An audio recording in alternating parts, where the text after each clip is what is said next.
Snow fell thick and unforgiving, burying the forest in silence. Beneath the frozen ground, a Navy SEAL and a female police officer lay trapped, their mouths taped, their bodies growing colder by the second. The radio was dead. The storm erased all tracks. No rescue was coming.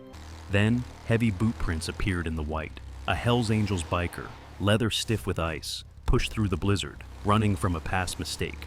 Beside him, a German Shepherd K9 moved with chilling focus. The biker slowed. "What is it?" The dog stopped and began digging. Then came a faint knock from beneath the frozen ground. What they uncovered next would expose a buried crime, force a broken man to choose redemption, and change everything. What happened next shocked everyone. Before we begin, like and subscribe, and tell us, where are you watching from? Winter arrived without ceremony, a heavy, deliberate storm pressing snow into the pine forest, until sound itself seemed to disappear, as if the land were holding its breath with intent. Jack Carter felt that silence before he saw it. He stood just over 6 feet tall, broad-shouldered in a way that came from discipline rather than bulk. His movements economical, almost restrained. Years as a Navy SEAL had carved sharp angles into his face. High cheekbones, a square jaw dusted with a short, unkempt beard, and eyes the color of steel clouded by weather and memory. Jack rarely spoke more than necessary. When he did, his voice carried a calm that unsettled people, not because it was cold, but because it had learned to survive chaos.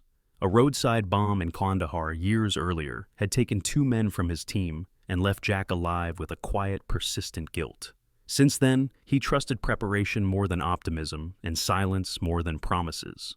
Beside him stood Sarah Bennett, his assigned partner for this joint task force operation. Sarah was in her late 30s, tall and lean, her posture straight without stiffness, like someone who had learned early how to occupy space without apology. Her auburn hair was pulled into a tight braid tucked beneath her winter cap, stray strands already frosted white. Freckles dotted her pale skin, faint but visible even in the low light, giving her a gentler appearance than her eyes suggested. Those eyes were sharp, assessing, always moving. Sarah spoke easily with people. Dispatchers, locals, even suspects, but there was a careful distance in how she listened. Years working intelligence had taught her that tone mattered as much as words. A corruption scandal early in her career, one that buried a mentor and nearly ended her job, had burned something permanent into her. Trust. Once broken, never fully healed. They were not supposed to be here long. The call had come through as routine, an anonymous tip about a vehicle suspected of transporting illegal firearms near a closed service road that cut through the forest like an old scar. No active firefight, no hostage situation, just eyes-on confirmation, license plates, and a quiet follow-up. Jack disliked the word routine. Sarah disliked it even more. The forest closed in as they drove, pines rising on either side, branches sagging under the weight of fresh snow. The sky pressed low and gray, flattening depth and distance until everything beyond the windshield felt closer than it should. Tire tracks ahead were faint, already softening under the storm, as if the road itself were trying to forget whoever had passed through. "You feel that?" Sarah asked, not looking at Jack. "I do," he replied. It wasn't fear. It was something subtler, a pressure behind the ribs, the sense of being observed without being seen. Jack's hand rested near the radio as the vehicle slowed. The suspected truck sat ahead, partially obscured by drifting snow, its engine cold, its dark outline wrong against the white. No footprints, no movement. Jack stepped out first. The cold cut through his gloves instantly, sharp and clean, like punishment administered with purpose. Snow swallowed the sound of his boots. He circled the vehicle slowly, scanning for signs of forced entry, fresh tracks, anything that suggested urgency. The truck's rear door was locked, but the metal bore faint scratches near the latch, hurried, careless. Inside, behind the steel walls, something heavy had shifted during transit. Jack knew the sound of weapons packed too tightly. Sarah moved to the opposite side, her breath steady, eyes narrowing as she studied the ground. "Tracks disappear here," she said, "like they didn't want to leave any." Jack frowned. That took effort. Snow could hide mistakes, but erasing them required time, intent, and confidence that no one would interrupt. He reached for the radio. Static crackled back, thin and broken. He tried again. Nothing. "Signal's gone," Sarah said quietly. The wind picked up, threading through the trees with a low, almost deliberate moan. Jack felt it then, the shift from observation to threat. He scanned the forest again. Still no movement, still no sound. That was the problem. In places like this, silence wasn't neutral, it was strategic. They never saw who came from behind. Only the sudden weight, the sharp blow, the world tilting sideways as snow rushed up to meet them. Jack fought on instinct, muscle memory screaming, but the cold slowed his reactions, dulled the edges. Something slammed into the side of his head, light fractured. When consciousness returned in fragments, it came with pain and darkness. Jack tried to speak. Something pulled tight across his mouth. Tape. His chest burned as he fought for air. Beneath him, snow pressed in from every direction, compacted, heavy, unyielding. He couldn't move his arms. Somewhere close he heard a sound, muffled, desperate. Sarah, panic, tried to surface. Jack forced it down. Panic wasted oxygen. Panic killed. He focused on counting breaths, on the faint vibration beneath his cheek where frozen ground met flesh. Time stretched, thinned, became meaningless. Above them, the forest stood silent, immaculate, already erasing what had happened. Winter did not scream. It buried, and whatever had done this trusted the snow to finish the job. Cole Dawson rode the edge of the forest like a man skirting the rim of a wound he refused to look into.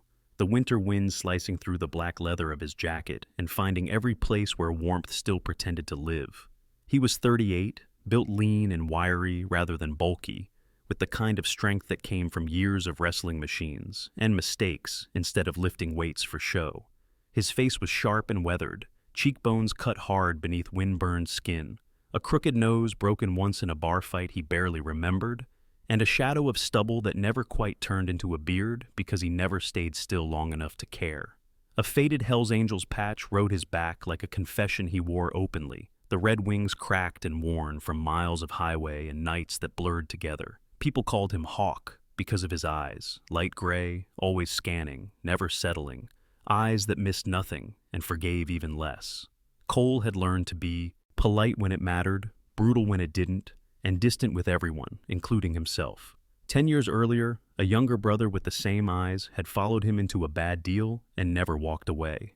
Since then, Cole told himself loyalty was a liability and conscience a luxury for men who could afford mistakes. Last night proved him wrong. He hadn't pulled the trigger, hadn't loaded the crates, hadn't even touched the weapons, but he had stood close enough to smell oil and cold steel, close enough to know the lie he'd told himself had finally collapsed.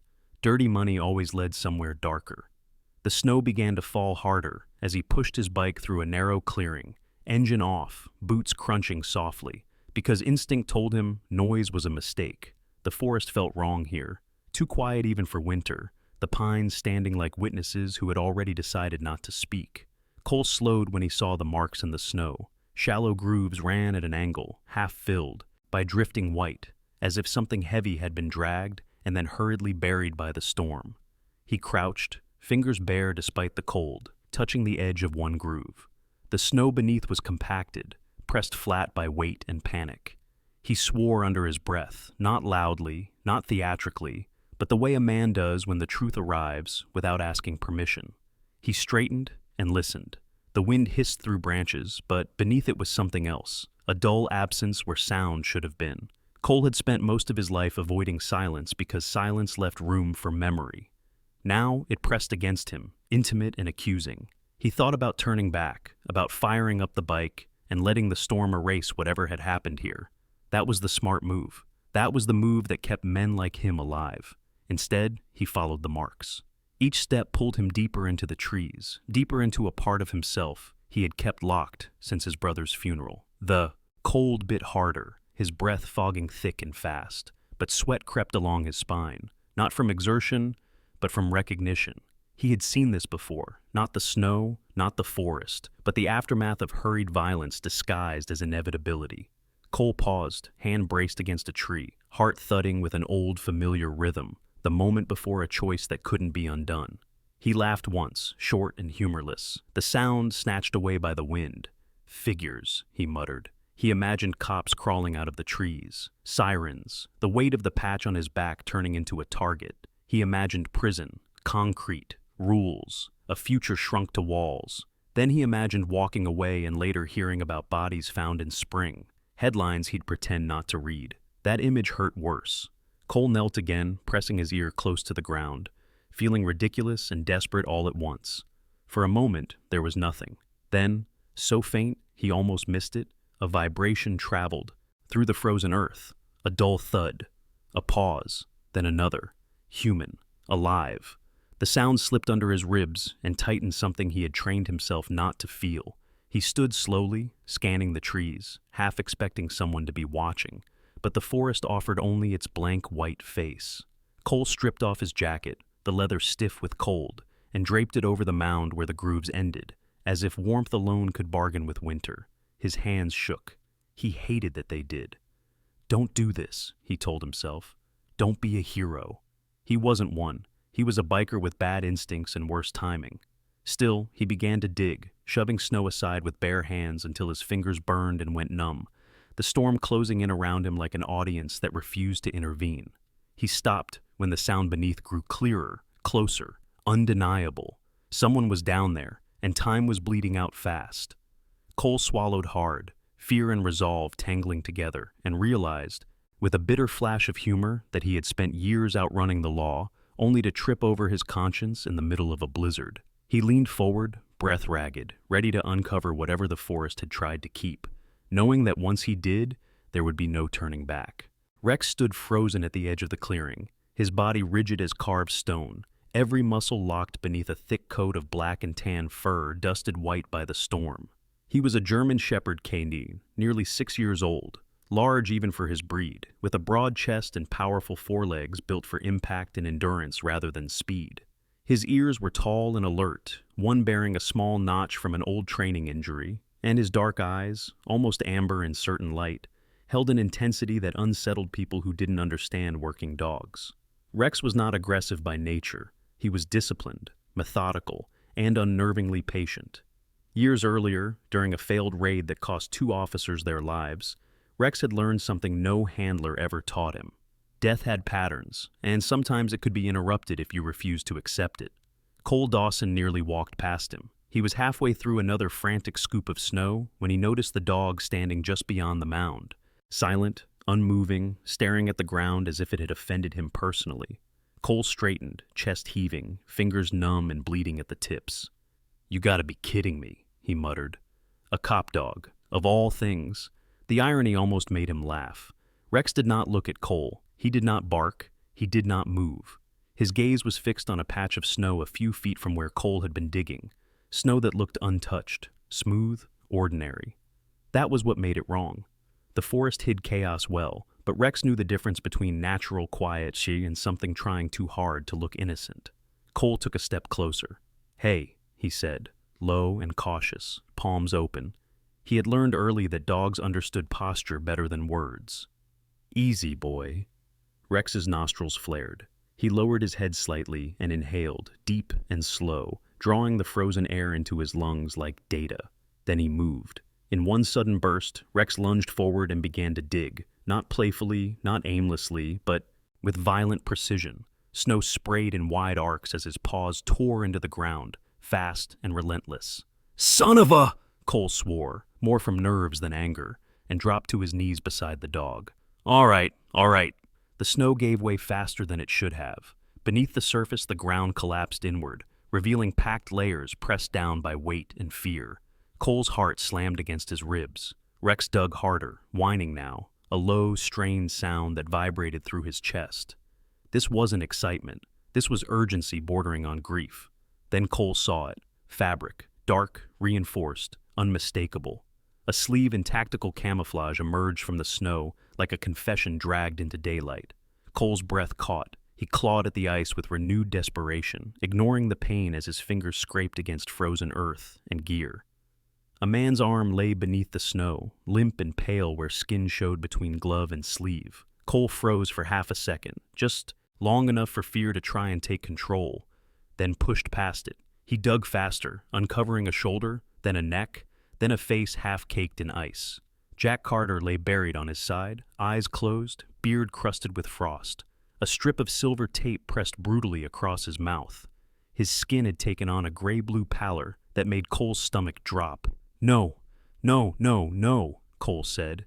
Even as his hands moved, he grabbed the edge of the tape and ripped it free in one sharp motion. Jack's chest shuddered.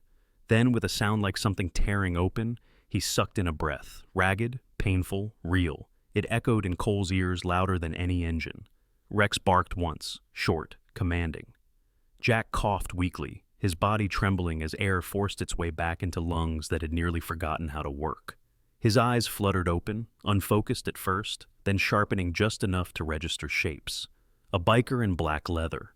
A dog looming over him like a guardian carved from muscle and will.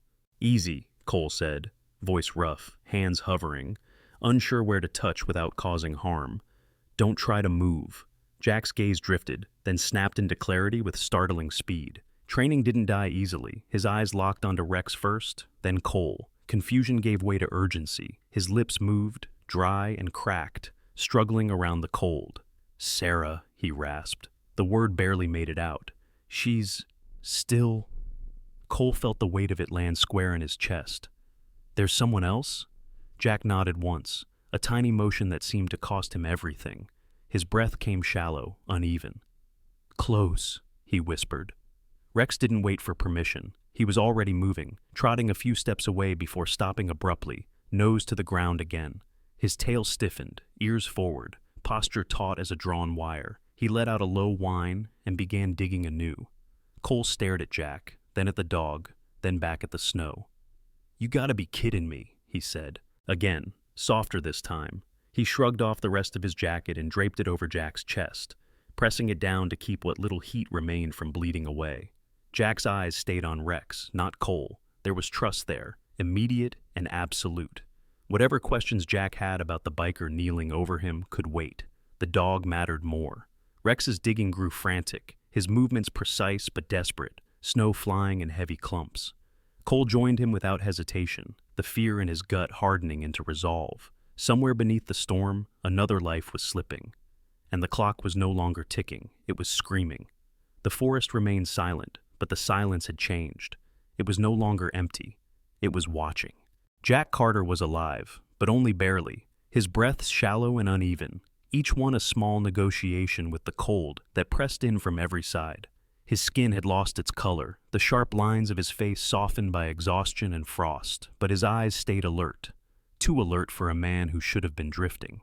Years of training kept him present even as his body failed him, and that stubborn awareness hurt almost as much as the cold. He lay half-buried, Cole's leather jacket draped over his chest like a borrowed promise, while Rex pressed himself against the second mound of snow a few yards away, broad back hunched, thick fur already stiffening with ice as he shared what warmth he could. Cole stood between them, boots sinking into the snow, chest heaving, mind racing faster than his breath. The storm had grown teeth. Wind lashed through the trees in sharp bursts, flinging needles of ice against his face until his eyes watered. Staying meant digging, slow, desperate, uncertain. Leaving meant running blind through a blizzard, trusting he could find help and find his way back before winter finished what it had started. He had made a lifetime of bad choices quickly. This one demanded something else. Jack shifted, a weak groan escaping him. "You gotta go," he said, the words torn and thin. He swallowed hard, eyes flicking toward Rex and the mound beneath him. "She won't last." Cole knelt beside him, gripping the jacket to keep it tight. "You don't get to order me around," he said, forcing a crooked half-smile that didn't reach his eye. "We just met." Jack's lips twitched, barely. "Then don't do it for me." His gaze hardened, focused. "Do it for her." Cole closed his eyes for half a second. Sarah Bennett was more than a name now. He pictured her from Jack's earlier description. Tall, lean, auburn hair braided tight. Pale freckled skin toughened by cold and work, eyes sharp enough to read lies before they were spoken. Woman who had survived betrayal and learned to keep standing anyway. Someone who deserved more than to vanish under snow because the wrong men trusted the weather. Rex let out a low whine, not pleading, not panicked, directive. His body pressed harder into the snow, paws shifting just enough to shield the mound beneath him from the wind. The dog's discipline was unmistakable. Rex wasn't hoping. He was holding a line. Cole stood. His legs protested immediately, cold stiffening his joints, but he forced himself upright. He pulled off his gloves and stuffed them beneath the jacket around Jack's neck, then hesitated, stripping his scarf free and tucking it across Jack's mouth and chin. "Don't die," he muttered. "I haven't had time to hate you properly." Jack's eyes locked on his. "You won't be gone long," he said, not a request, but a statement, the kind SEALs made when they needed the world to comply. Cole turned toward Rex, crouching low so they were eye to eye. Up close, the dog was massive, scarred in small ways, nicks along the muzzle, a split ear, signs of a working life lived hard. "You stay," Cole said quietly. "You keep them warm. You hear me?" Rex's gaze didn't waver. He barked once, sharp and controlled, then settled his weight again over the mound. It was as close to a promise as Cole had ever heard. The forest seemed to lean inward as Cole took his first steps away, snow grabbing at his boots, wind clawing at his back. Every instinct screamed to turn around, to keep digging, to stay where his hands could still do something. Instead, he ran. The storm swallowed him quickly. Visibility dropped to arm's length, trees blurring into dark smudges that threatened to collide with him if he slowed. Cole stumbled more than once, catching himself on frozen branches, breath tearing from his lungs in ragged bursts. Pain flared in his calves, his knees, his chest. He welcomed it. Pain meant he was moving. He focused on fragments, counting steps, tracking the slope of the ground, remembering the faint outline of the service road he'd passed earlier. He thought about his brother, about the night he hadn't run fast enough, about all the times he had chosen easier exits. This wasn't redemption. It was repayment. At last, a shape emerged through the white. A low structure crouched against the trees, lights dim behind frost-streaked windows. A ranger station. Cole found a final surge of strength and crashed against the door, pounding with numb fists until it flew open. Inside, warmth hit him like a wall. A man looked up from a desk, mid-40s, stocky, graying beard, eyes widening, as he took in the sight of a leather-clad biker bleeding and shaking in his doorway. "Hey, there are people buried out there," Cole gasped. "Two. One alive. One maybe not. We don't have time." The ranger was already moving, hand flying to the radio. "Where?" Cole forced himself to think, to translate terror into direction. "North Service Road, past the switchback. Look for the pines that bend like they're listening." The ranger nodded once, sharp and professional, and keyed the mic. Cole sagged against the wall as the call went out. Adrenaline draining, cold finally reclaiming its due. Somewhere behind him, engines roared to life, urgency crackling through the air like electricity. Out in the forest, Rex held his ground. Jack clung to breath. Sarah waited beneath the snow, time thinning around her. And for the first time in a long while, Cole Dawson had run not from consequence, but toward it. The rescue arrived like a rupture in the white silence. Engines snarling, lights slicing through the storm, as if the forest itself were being cut open. Snowmobiles skidded to a halt in the clearing, and men and women in insulated gear leapt off without waiting for commands, shovels already biting into the ground. Their faces were red and raw from windburn, eyes narrowed with focus. This was the work they trained for, but nothing prepared you for the moment when a life depended on minutes you could not buy back. Jack Carter was uncovered first. The leather jacket and scarf were peeled away carefully, revealing skin mottled with cold, breath still shallow but present. A medic with dark hair tucked beneath a helmet, calm, efficient, the kind of woman who spoke softly when chaos roared, pressed oxygen to Jack's face and nodded once. "He's hanging on," she said. Jack's eyes flicked open, found Rex, and stayed there. Even as hands lifted him onto a stretcher, he reached out, weakly, fingers brushing the dog's fur as if to anchor himself to something real. Rex did not move when they took Jack. He shifted his weight, recentered, and pressed himself harder into the second mound. His breath steamed, thick and rhythmic, the discipline of a creature that understood roles. Snow crusted along his back and muzzle, his coat stiffening into armor.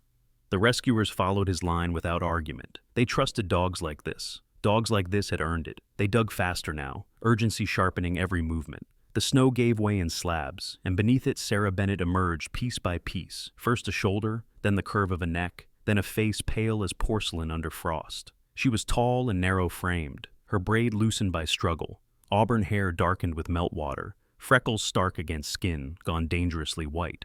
Her lips were blue, lashes clotted with ice. A medic pressed fingers to her neck and went still. "No pulse," he said, voice flat. "Professional. The words hit like a dropped tool. Then commands snapped into place. CPR began immediately, compressions hard and steady, breath forced into lungs that resisted like locked doors.